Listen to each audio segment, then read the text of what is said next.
Hello दोस्तों, आप सभी का स्वागत है आपके अपने YouTube channel the crown study में। दोस्तों, डेली करंट अफेयर्स के इस शो में आज हम लोग 20 फरवरी के करंट अफेयर्स को डिस्कस करेंगे।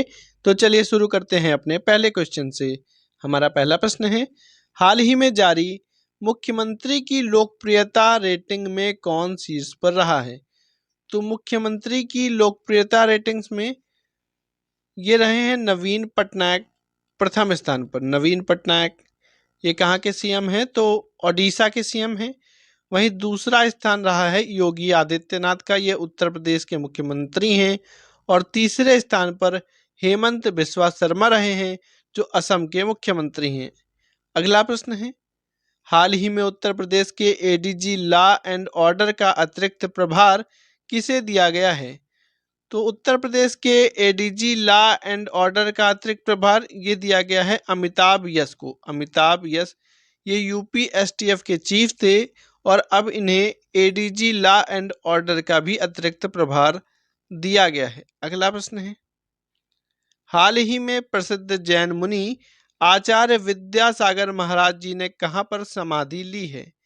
तो आचार्य विद्यासागर जी महाराज ने दोस्तों डोंगरगढ़ छत्तीसगढ़ के अंदर, छत्तीसगढ़ के डोंगरगढ़ स्थित चंद्रगिरी तीर्थ में इन्होंने समाधि ली।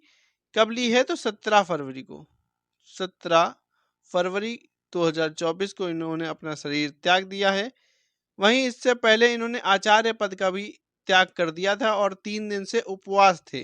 इन्होंने मौन धारण कर लिया था और समाधि लेने से पहले इन्होंने अपना उत्तराधिकारी घोषित किया है मुनि श्री समय सागर महाराज जी को। मुनि श्री समय सागर महाराज।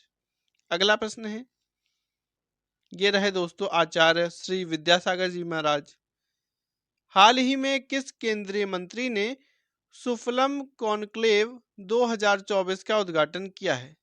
तो सुफलम कॉन्क्लेव 2024 का उद्घाटन ये किया है पशुपति कुमार पारस जी ने। पशुपति कुमार पारस ये केंद्रीय खाद्य प्रसंस्करण मंत्री हैं और इन्होंने ही खाद्य उद्यमियों के लिए सुफलम का उद्घाटन किया है। इसका फुल फॉर्म क्या है? तो सुफलम का फुल फॉर्म है startup forum for aspiring leaders and mentors startup conclave 2024। ये दोस्तों स्टार्टअप का फुल फॉर्म है।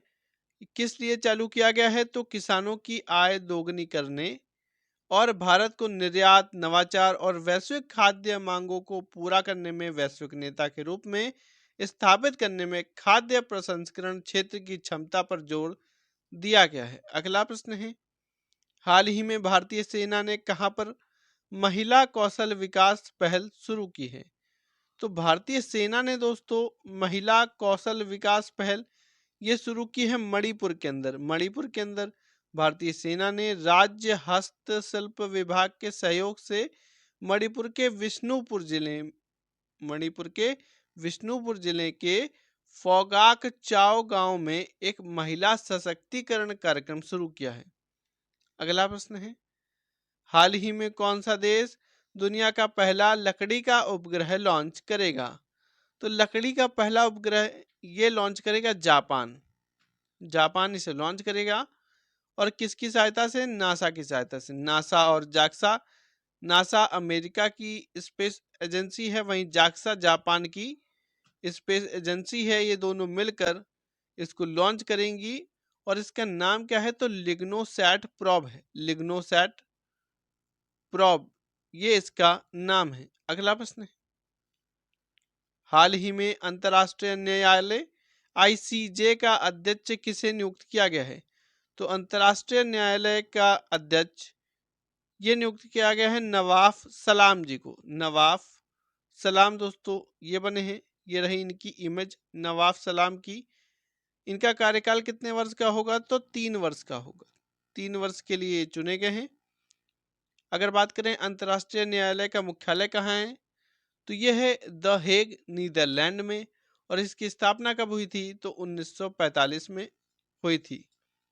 अगला प्रश्न है, हाल ही में कौन सा राज्य वर्ष 2024 में भारत के सबसे स्वागत योग्य क्षेत्र के रूप में अग्रणी रहा है? तो स्वागत योग्य क्षेत्र के रूप में अग्रणी रहने वाला भारत का राज्य है हिमाचल प्रदेश। हिमाचल प्रदेश। ये रिपोर्ट किसने जारी की है? तो booking.com ने ये रिपोर्ट जारी की है। 12वें वार्षिक ट्रैवलर रिव्यू अवार्ड्स 2024 में हिमाचल प्रदेश ने शीर्ष स्थान प्राप्त किया है। वहीं बात करें दूसरा स्थान किसका रहा, तो दूसरे स्थान पर रहा है गोवा, तीसरे स्थान पर केरल रहा है दोस्तों। अगला प्रश्न है, हाल ही में अंतर्राष्ट्रीय कठपुतली महोत्सव का उद्घाटन कहां पर किया गया है? तो अंतर्राष्ट्रीय कठपुतली महोत्सव का उद्घाटन ये किया गया है चंडीगढ़ के अंदर। चंडीगढ़ के अंदर ये 11वां संस्करण है, इसका 11वां अंतर्राष्ट्रीय कठपुतली महोत्सव है जो चंडीगढ़ में हो रहा है। और कब से कब तक होगा? तो 17 से 21 फरवरी तक होगा। 17 से 21 फरवरी तक, यानी 17 फरवरी से शुरू हुआ है और ये 21 फरवरी तक चलेगा। चंडीगढ़ में भी कहाँ? तो टैगोर थिएटर में। इसमें कठपुतली की खूबसूरत कला के जरिए दुनिया के अलग अलग हिस्सों से कलाकार इस कार्यक्रम में अपना प्रदर्शन दिखाएंगे। अगला प्रश्न है, हाल ही में भारत और किस देश ने डिजिटल समाधान को साझा करने के लिए समझौता किया है? तो अभी हाल ही में भारत और कोलंबिया ने डिजिटल समाधान को साझा करने के लिए एक समझौता किया है। भारत ने ओपन सोर्स डिजिटल सार्वजनिक बुनियादी ढांचे को साझा करने के लिए कोलंबिया के साथ एक एमओयू पर साइन किया। समझौते पर इलेक्ट्रॉनिक्स और सूचना प्रौद्योगिकी मंत्रालय और कोलंबिया के सूचना प्रौद्योगिकी और संचार के बीच हस्ताक्षर किए गए हैं। मुख्य उद्देश्य क्या है दोस्तों इसका? तो मुख्य उद्देश्य है क्षमता निर्माण कार्यक्रमों, सर्वोत्तम प्रथाओं के आदान प्रदान और सार्वजनिक अधिकारियों और विशेषज्ञों के आदान प्रदान के माध्यम से डिजिटल परिवर्तन को बढ़ावा देना ही इसका उद्देश्य है। बात करें अगर कोलंबिया की, तो यहाँ की राजधानी है बगोटा। यहाँ के राष्ट्रपति कौन है? तो गुस्तावो पेट्रो हैं, गुस्तावो पेट्रो। और कोलंबिया की मुद्रा है कोलंबियन पैसो। दोस्तों अगर वीडियो अच्छा लगा हो तो वीडियो को लाइक करें, शेयर करें, चैनल को सब्सक्राइब करके बेल आइकन दबा दें। Thank you.